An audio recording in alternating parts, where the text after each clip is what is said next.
All right, Help me. Well, hold on. Before we get to our watch along, one final question, an off-topic question. All righty. Sent to cornydrivethrough at gmail.com from John Fell in Baltimore. Oh, boy, I think you're on the payroll.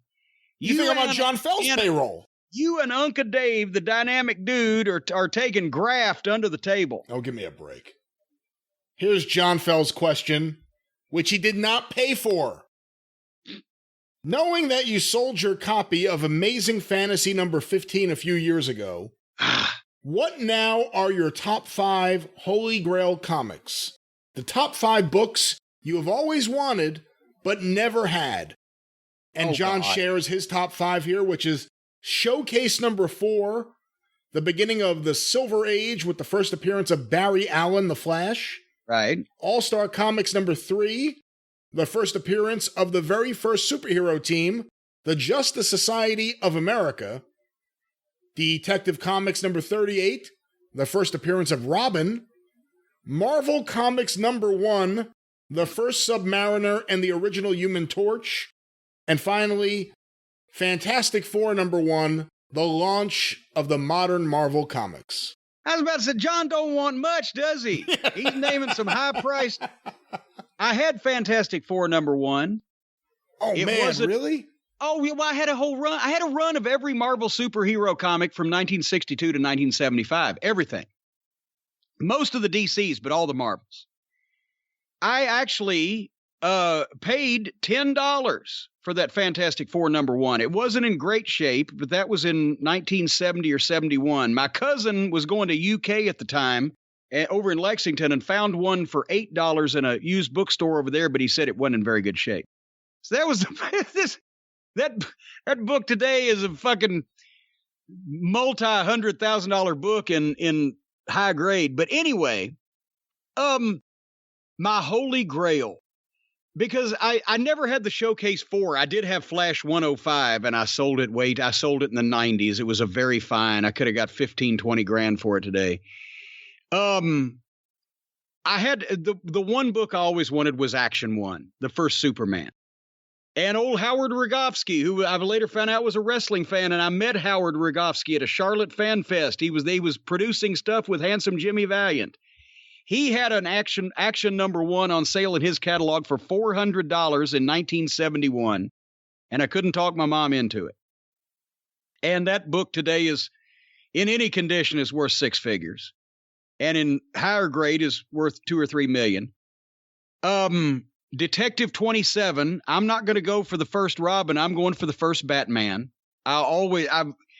That's when I was a kid, it wasn't any holy grail to get anything Silver Age. And even stuff from the 50s, it wasn't, if you weren't a 12-year-old kid, if you were just a normal adult, you probably had the money to buy everything except Golden Age comics. And those were the ones that were starting to be pricey. Not nearly as pricey as they are today. I think maybe the guidebook price for Action 1 in fucking very good condition in 1971, the first year of the Overstreet, I think was probably somewhere around $400. Now it's $3 million, whatever. But I would go Action number 1, Detective 27. I really like Marvel Comics number 1 because that would be the first Submariner and Human Torch. Captain America number 1 because I've always been a Captain America fan. And I loved the backstory that he had then, and the covers with him punching Hitler during the war, everything. Those are so classic. And, fifth one, Wild Card, bitches. I may have to,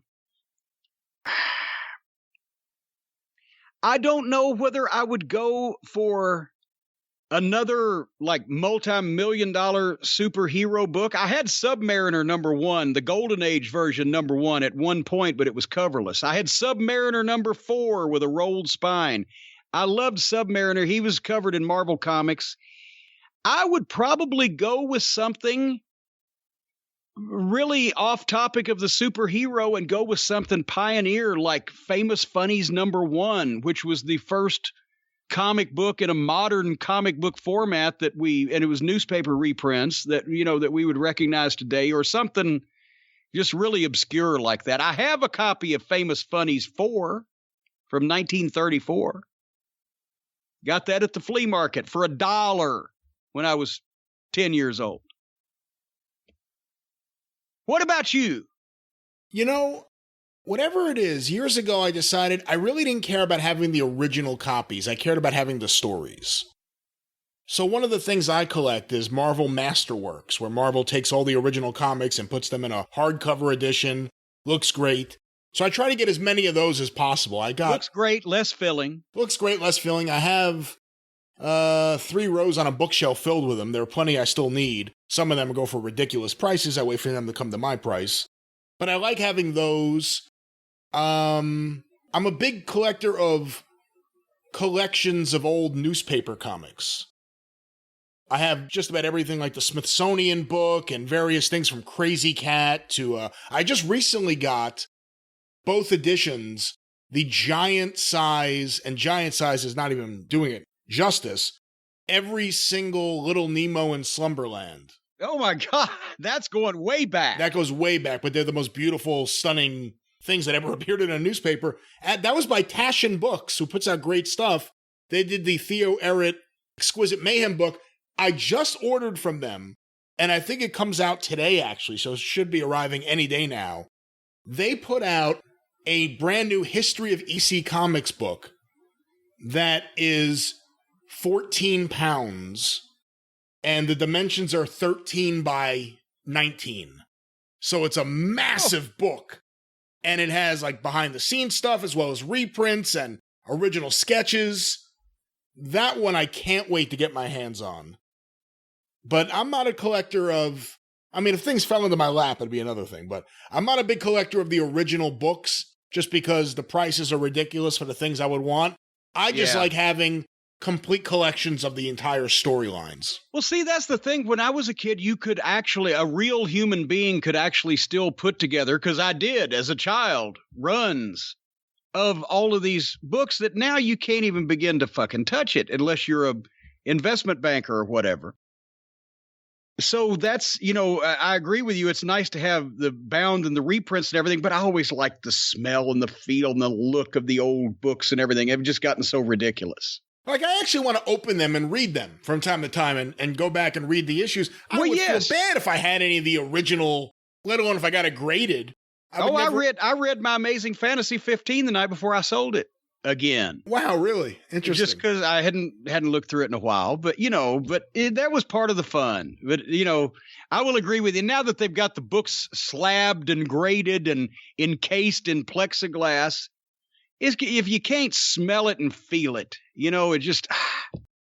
But that's the way of the world. Like the Wrestling All-Star trading cards that Kaiser put out. I love those cards. I don't think I would like them as much if every one I had was like a graded card where it's in a special sleeve and it has the grading on top.